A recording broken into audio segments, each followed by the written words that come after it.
Going to move your mind now. Andrew Peterson, he's the CEO of Business Council for Sustainable Development in Australia and a member of our Sustainability Industry Reference Committee. He's asked the question, what are your thoughts on a government-supported skills passport platform, allowing people as they reskill and retrain as we come out of COVID to record their skills, competencies and knowledge to be seen by a wider pool of employers? I think what's so refreshing, Sharon, when I hear these questions is that we're actually all on the same page. So in terms of where we're all heading with vet reform, we're all ticking the same boxes and that reform is being done. So in relation to the Skills Passport platform, what are my thoughts? The government, you may or may not be aware, and if you're not, I can get you this information. We've recently announced $2.5 million to develop the National Credentials Platform. So what we've done here is we've collaborated with Universities Australia, the Universities Admissions Centre and Higher Ed Services to provide, and this is very important, a secure digital platform, because obviously you've got to take into account all of that cyber security that will provide students with access to tertiary education records and achievements. That is obviously higher education. They'll be able to use the platform to access transcripts from 2021, so next year.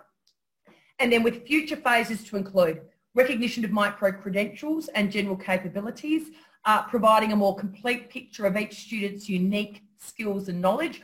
You'll also know that I did a bit of work and we passed some legislation in relation to the unique student identifier system.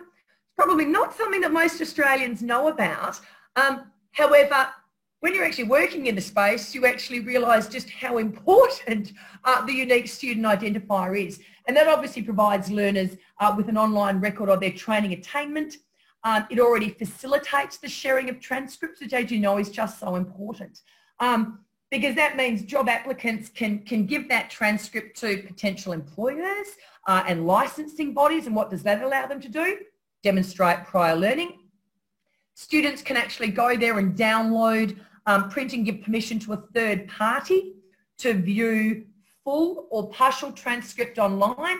It gives the ability and choice to provide a partial transcript for particular verification processes, an easier verification of vet qualifications to gain employment sooner, and evidence of training outcomes completed since 2015. So look, in response to that proposition, we're all on the same page, and certainly work is already being done in that space as to where we're all ultimately we all need to get to. It's obviously all about just making it simpler, isn't it? For both the person with the qualifications, the employer who needs to be able to verify that the qualification is correct without actually having to go through a whole lot of red tape. Couldn't agree more. The simplification and I suppose... Oh, absolutely. National mobility and look, the USI is certainly something a lot of work's gone into, and it'd be great to see that out there more.